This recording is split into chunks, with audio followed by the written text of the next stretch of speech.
আসসালামু আলাইকুম। আশা করছি সবাই ভালো আছেন। আলহামদুলিল্লাহ আমরা বেশ ভালো আছি। নতুন আরও একটি ভিডিও নিয়ে আসলাম আপনাদের জন্য। সকালবেলা বাজারে গিয়েছিল, টুকটাক কিছু বাজার এনেছে, সেই সাথে মিষ্টি আলু এনেছে। ভাবলাম কিছু আলু সিদ্ধ করি। তবে গত কয়েকদিন আগে যে মিষ্টি আলু এনেছিল সেই আলুগুলো বেশ ভালো ছিল বেশি, তো ভালো দেখে আজকে আবার আনছে, কিন্তু এই আলুগুলো অত বেশি একটা মিষ্টি না। হয়তো নতুন বলে ঘরে থাকলে শুকিয়ে গেলে হয়তো মিষ্টি লাগবে। তারপরেও কয়েকটা আলু সিদ্ধ দিয়ে রাখলাম, যখন ইচ্ছা তখন খাবো আমি। মিষ্টি আলু আমার আসলে ভীষণ পছন্দ। যাই হোক, ঘরের সবাই টুকটাক খাবে, বড় ছেলে বাদে। তো মিষ্টি আলু সিদ্ধ দিয়ে দিলাম। আর কি কি বাজার এনেছে আপনাদের সাথে একটু শেয়ার করি। এই তো এখানেই দেখতে পাচ্ছেন, গতকাল অনেকগুলো মাছ এনেছিল, সেই মাছগুলো কেটে ধুয়ে পরিষ্কার করে আমি ফ্রিজে রেখে দিয়েছি। আর এখানে এনেছে আজকে হলো তেলাপিয়া মাছ। তেলাপিয়া মাছ ছেলেরা আবার করকরা ভাজা খেতে পছন্দ করে, সেই কারণে এনেছে। সেই সাথে এনেছে মিষ্টি কুমড়ো এক ফালি, ভেন্ডি এনেছে, আর মিষ্টি আলু তো দেখতেই পেলেন। তো এই ছিল টুকটাক আজকের বাজার। এখান থেকে কি রান্না করি সেটা আপনাদের সাথে শেয়ার করব। এ তো মাছ কেটে ধুয়ে লবণ দিয়ে রেখেছি, নুন হলুদ মেখে রেখে দিলাম। তারপরে রান্নাঘরটা আমি একদম পরিষ্কার করে নিব, কারণ মাছ কাটলে পরে এমন একটা গন্ধ হয়, মাছের গন্ধে কিন্তু সে পুরো পাকঘর গন্ধ হয়ে যায়। সে কারণে ভাবলাম যে সুন্দর করে পাকঘরটা পরিষ্কার করে নিই। আমার নিজের কাছে খারাপ লাগছিল যে কেমন যেন চ্যানটা গন্ধ আসছিল মাছের।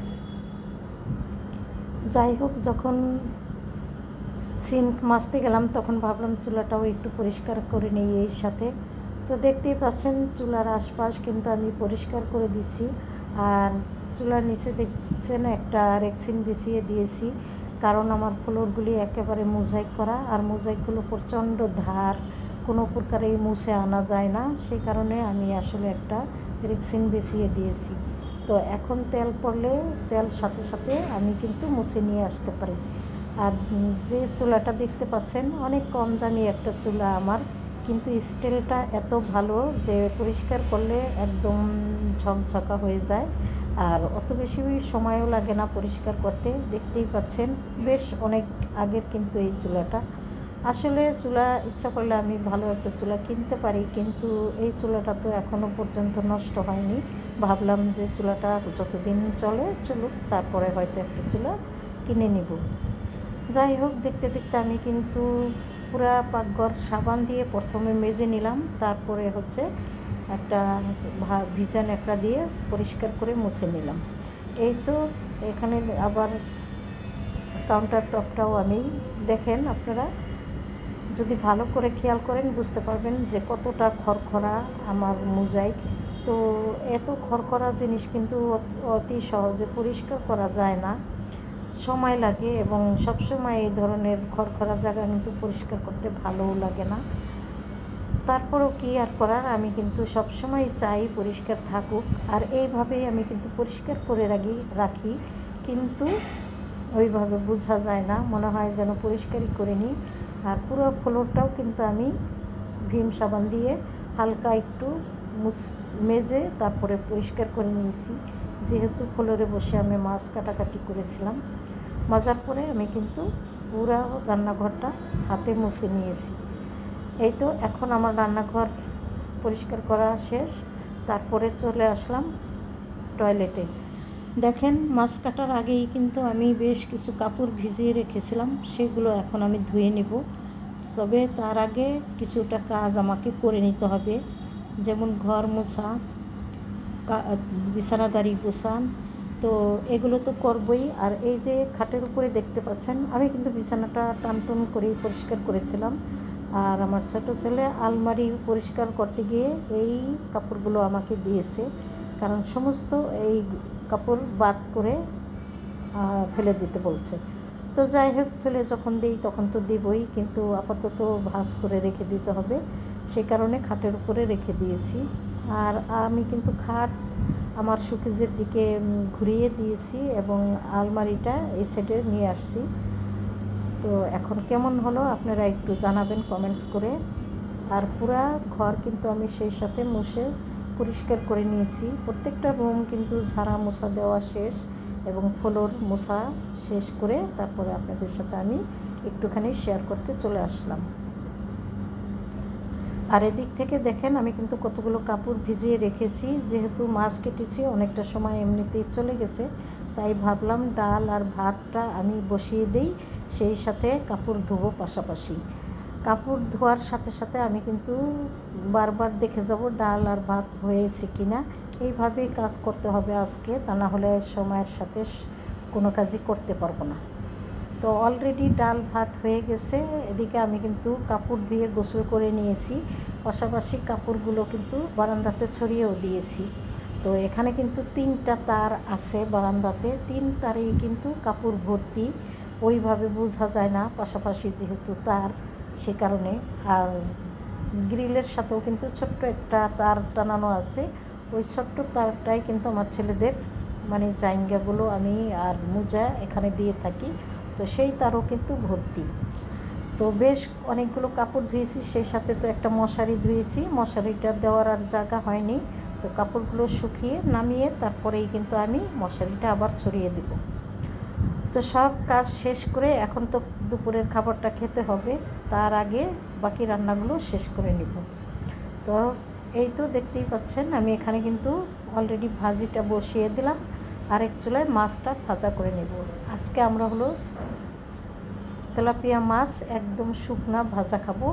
তো এইভাবে খাবো বলেই কিন্তু রান্নাটা একটু দেরি করে করলাম।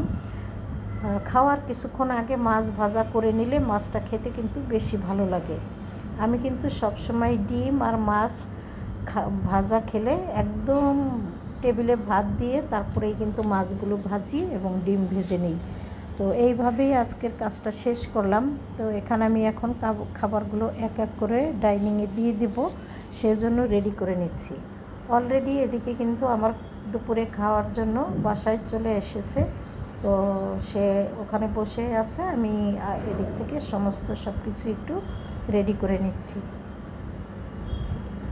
তো মাছ ভাজাটা একদম করকরা সুন্দর হয়েছে এবং কালারও ভালো হয়েছে, কারণ হলুদের সাথে আমি কিন্তু একটু শুকনো মরিচের গুঁড়াও দিয়েছিলাম।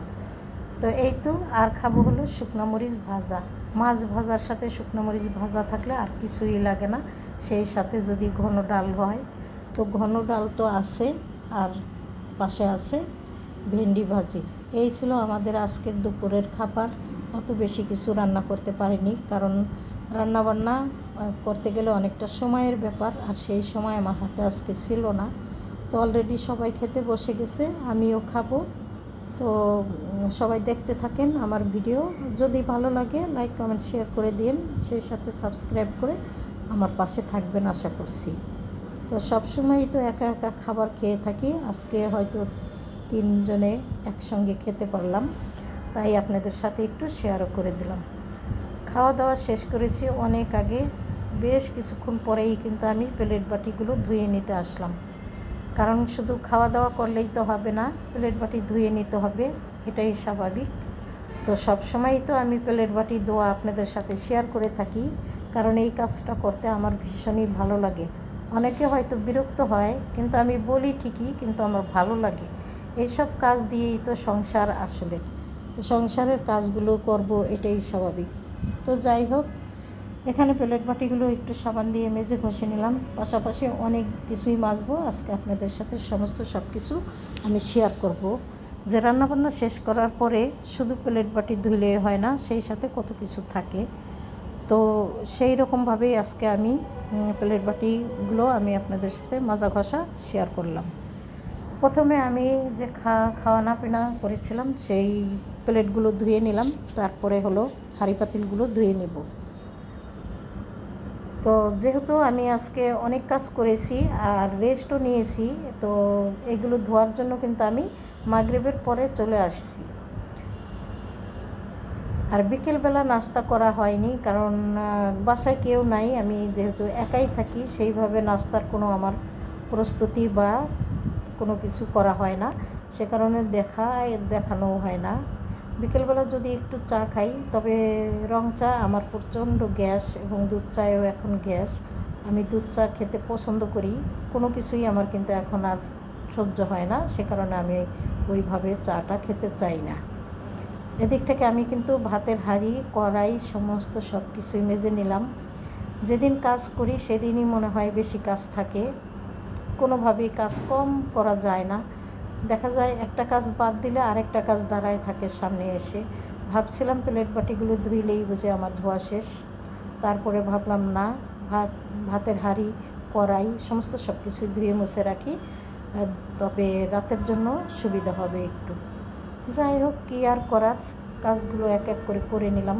আলসেমি দিলে সব কাজ জমে যায়, সেই কারণে আর একটু আলসেমি দিলাম না, সব কিছুই মেজে ধুয়ে পরিষ্কার করে নিলাম।